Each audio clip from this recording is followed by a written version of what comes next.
Everybody knows that cartoon adaptations of video games usually don't work out. One famous franchise after another gets a bad video game cartoon. Be it Mortal Kombat, Defenders of the Realm, or The Legend of Zelda. But there are other games that are actually pretty good in animated form, such as Sonic the Hedgehog or Super Mario World. Today's cartoons are of the bad variety, and both are based on Namco games. Without any further delay, let's get into this crap. Okay, so have you ever looked at Pac-Man and thought, hey, what if it wasn't Pac-Man, but instead it was the Flintstones? Yeah, me neither. But clearly someone at Hanna-Barbera thought it should be, and if anyone were to make a good Flintstones knockoff, it would be the company who created the Flintstones in the first place. So, how are the results? Not good. It's okay, but it's definitely not a good cartoon by any means. Not bad. Pretty soon I'll be ready to go professional, huh? Pac-Man! Pretty soon you'll be ready for another job if you don't get back to work.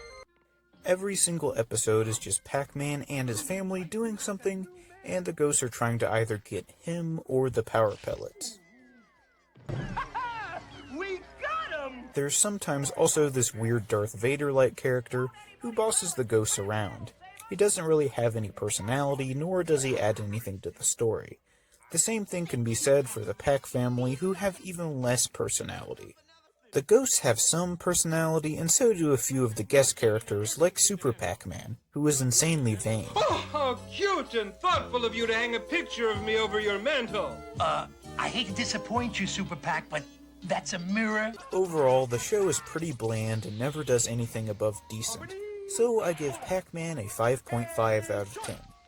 It's watchable, but not really worth your time. Sure it is. If you were to ask someone what their favorite Namco game was outside of Pac-Man, most people would probably say Dig Dug, but of course, they never made a cartoon of that. Instead, they decided to make one of Pole Position for some reason.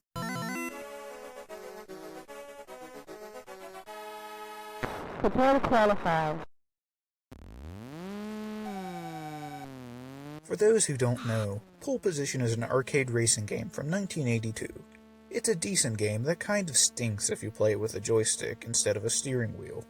In other words, it doesn't play well unless you are in an 80s arcade. This means it's taken a dive into obscurity in the recent years. The same goes for the cartoon. At least the cartoon is obscure for a good reason. It really sucks and only lasted about 10 episodes.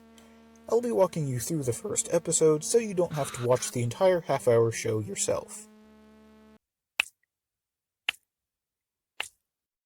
Okay, so every episode starts out with the usual Rev up for excitement with the pole position team. Insert title here, insert an actually well-animated segment, and the theme starts to play. And I have to say, the intro is easily the best part of the show. The issue is that there is some poorly delivered dialogue randomly thrown into the intro sequence. It kinda almost ruins the awesome 80s cartoon vibe. It's still a very good intro, with a very flashy animation and a catchy song. Hydrofoil mode, Rhodey. Hydrofoil engaged, Dan. What's behind Wheels, hovercraft, quick! What's behind this control? The art style of this show is the usual mixture of G.I. Joe and Sonic X found in many American shows animated in Japan. The characters are fairly well designed, except two.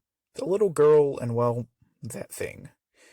The girl looks like Wendy from, the Wendy's logo, and that thing suffers the same thing that G.I. Joe did. Both shows have terribly drawn animals. Like, what the heck is that, a cat, a possum, a raccoon? Who knows?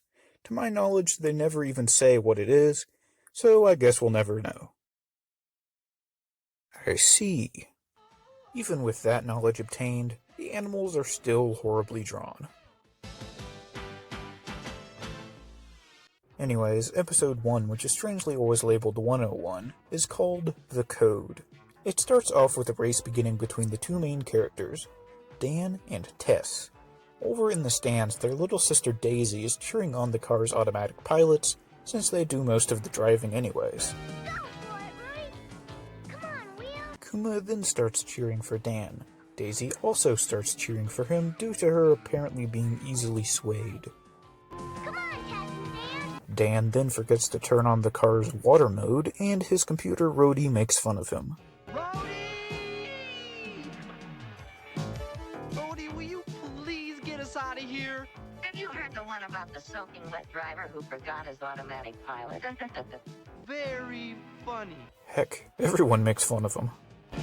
Have a nice swim, Dan.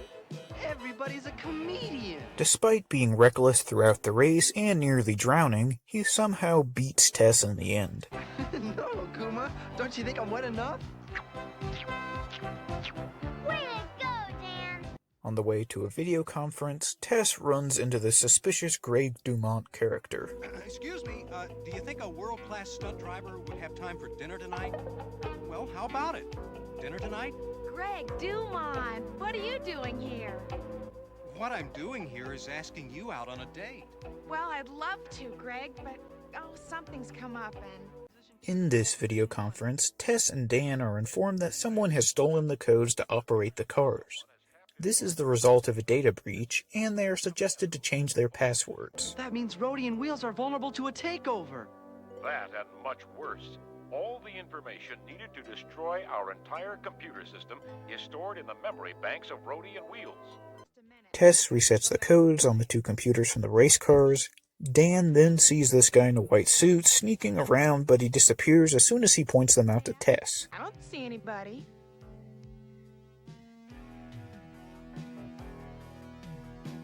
Telling you there was somebody there. Well, there's nobody there now, so just relax. The car's computers, Wheels and Rhodey, are now stuck being Daisy's playmates. She wants to play family with them. Wheels, you'll be Mommy. Oh, Wheels, don't you look gorgeous? But they have to be recharged, and it's her bedtime anyways. She goes to bed, but sneaks out so she can sleep in one of the cars instead of sleeping on what's nothing more than a glorified ironing board. Tess comes back from a date with Mr. Dumont, who is revealed to be a bad guy in league with that white-haired villain from earlier. Dan tells Tess about this, and she thinks he's being paranoid. Meanwhile, Greg steals one of the cars, the one Daisy is sleeping in. How'd you get in here? Come on, get out of the car. Hey, you're trying to steal Wheels. Dan, Tess, and Kuma follow Greg. Daisy then makes the only joke that's funny in the entire cartoon. Well, you stole Wheels and kidnapped me, so it's my opinion that you're a bad guy. I second your opinion, Daisy. Then it's settled. You're a bad guy, and someone ought to tell your mother. They continue to pursue the carjacker, and Dan has one of his great ideas. What are you doing? I've seen this in the movies 100 times. There's nothing to it. Dan falls down and is restrained by the car.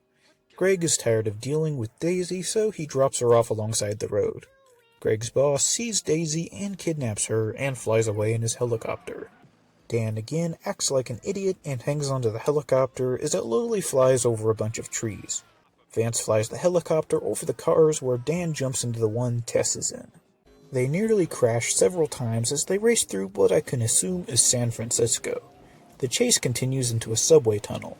Dan nearly crashes into a train, they go through a poster, and end up in an evil hideout. The white-haired villain holds Daisy as a hostage and reveals that Greg also works for Pole Position. The doctor guy Tess and Dan spoke with earlier appears on the monitor behind him, and says that Greg is actually a good guy. Uncle Zachary rigged Rhodey and Wheels to destroy your computers.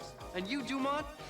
You're a great actor. He uses the two modules from the race cars to destroy the evil layer via the self-destruct system. Daisy stomps on Vance's foot, and Dan tells her to close the pit so she can escape.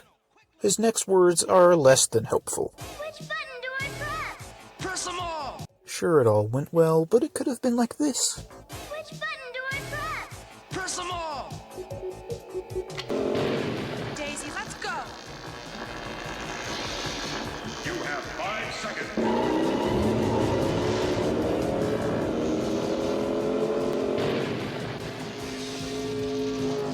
The villain escapes out the back door and is caught by police. Tess and Greg kiss while backing up traffic, then the credits roll.